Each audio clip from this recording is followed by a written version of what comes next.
గౌరవనీయులు తుమ్మల నాగేశ్వరరావు గారంటే మాకు చాలా గౌరవం. వారి మాటలతో నేను సంపూర్ణంగా ఏకీభవిస్తా ఉన్నాను. ఈ చర్చ సభలో నిజంగా కూడా రైతుల గురించి జరగాలి. రాష్ట్రంలో కోట్లాది మంది రైతులు ఏం జరుగుతుంది, రైతు బంధు భవిష్యత్తు ఏంది అని ఎంతో ఆశతో ఎదురు చూస్తూ ఉన్నారు. తప్పకుండా దాని మీద కేటీఆర్ గారు మాట్లాడతారు.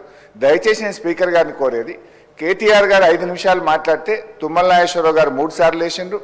దాదాపు 10 నిమిషాలు 15 నిమిషాలు వెంకటరెడ్డి గారు మాట్లాడారు. విప్పు గారు 2 సార్లు వేసిండ్రు. ఇట్లా ఇంటరప్ట్ చేస్తే ఫ్లో పోతుంది. దయచేసి మీరు ఇంటరప్ట్ చేయొద్దనేది ఒక మనవి.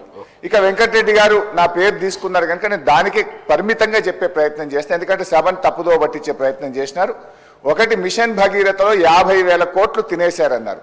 అసలు మిషన్ భగీరథకు అయిన ఖర్చే 28,000 కోట్లు అయితే 50,000 కోట్లు తినేశారని మాట్లాడడం సబబు కాదు. అది సభ రికార్డుల నుంచి తొలగించాలి. రెండవది, వారు మాట ఏమన్నారు, మా నల్గొండ జిల్లాకు అన్యాయమైందన్నారు. నేను నీటిపారుదల శాఖ మంత్రిగా పనిచేసిన.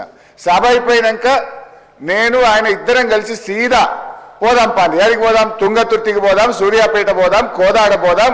నాటి కాంగ్రెస్ పాలనలో 1 ఎకరానికి నీళ్లు రాకపోతే కాళేశ్వరం నీళ్లతోని 2 లక్షల ఎకరాలకు గోదావరి నీళ్లు పారించినమా లేదా, పోయి సీదా కాలువల మీద నడుచుకుంటూ ఈ నీళ్లు ఎప్పుడు వచ్చినాయి, కేసీఆర్ వచ్చినాక వచ్చినాయా, అంతకుముందు వచ్చినాయా అడుగుదామంటే అడుగుదాం.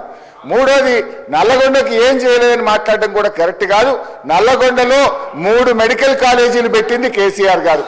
నల్లగొండ పట్టణంలో గతంలో మీరు మంత్రిగా ఉన్నప్పుడు ఎట్లా ఉంది, కేసీఆర్ గారు నల్లగొండ పట్టణాన్ని గత 5 ఏళ్లలో ఎంత అభివృద్ధి చేశారో నల్లగొండ పట్టణ ప్రజలను అడుగుతా కూడా చెప్తారు అధ్యక్ష.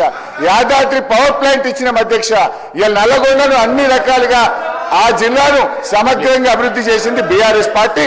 దయచేసి ఇంకా చాలా చెప్పగలుగుతా కానీ చర్చ రైతు బంధు మీద జరగాలి కనుక మీ మీద గౌరవం కొద్దీ మీ సూచన మేరకు కూర్చుంటున్నాం. దయచేసి డిస్కషన్ రైతు బంధు మీద జరిగే విధంగా కేటీఆర్ గారికి అవకాశం ఇవ్వాలి. చర్చను డైవర్ట్ చేయొద్దని కోరుతున్నాం. మళ్ళీ మాట్లాడదాం మంత్రి గారు ప్లీజ్.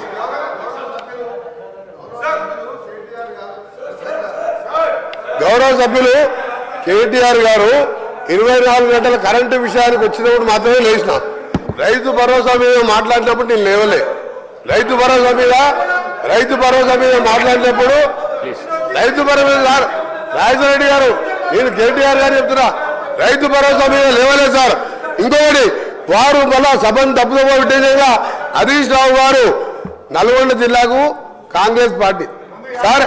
నాగార్జున సార్ ఎవరు కట్టింది సార్? కేసీఆర్ కట్టిండా, వాళ్ళ ఆయన కట్టిండా? ఎవరు కట్టింది సార్? కేఎంఆర్పీ ప్రాజెక్ట్ కెనాల్స్ ఎవరు దగ్గర సార్? సూర్యాపేట 2 లక్షలు అంటున్నాడు. మొత్తం అబద్ధం సార్. పోదాం, సూర్యాపేటకి పోదాం. ఎందుకు సార్? సార్ మీరు ఒకటే రైతు భరోసా కన్ఫైన్ కానీ ఒకరి సార్ రైతు భరోసాకు కన్ఫైన్ కానీ దాని మీద రైతు భరోసా ఏ విధంగా చేయాలో కేటీఆర్ గారు సలహా ఇవ్వమంటున్నారు. కరెంటు మీద 24 గంటలు అన్నప్పుడు మాత్రం నేను లేచాను. వారు కూడా మీరు సబ్జెక్ట్ డిబేట్ కావద్దని చెప్పండి.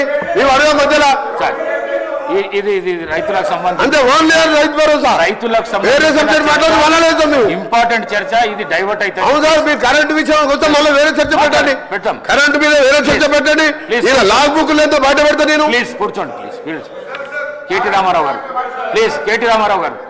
Speaker sir, please speaker sir, తమరితోని వినయపూర్వక విజ్ఞప్తి సార్.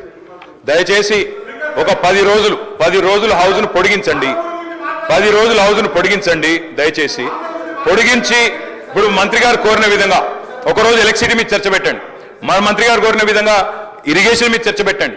మంత్రి గారు కోరిన విధంగా మిషన్ కాకతీయ మీద పెట్టండి, మిషన్ భగీరథ మీద పెట్టండి. దాంతో పాటు అధ్యక్ష నల్లగొండ జిల్లా అభివృద్ధి మీద కూడా ఒకరోజు ప్రత్యేకంగా చర్చ పెట్టండి అధ్యక్ష. కానీ ఈ రకంగా మధ్య లేచి మళ్ళా డిస్టర్బ్ చేయడం కరెక్ట్ కాదు.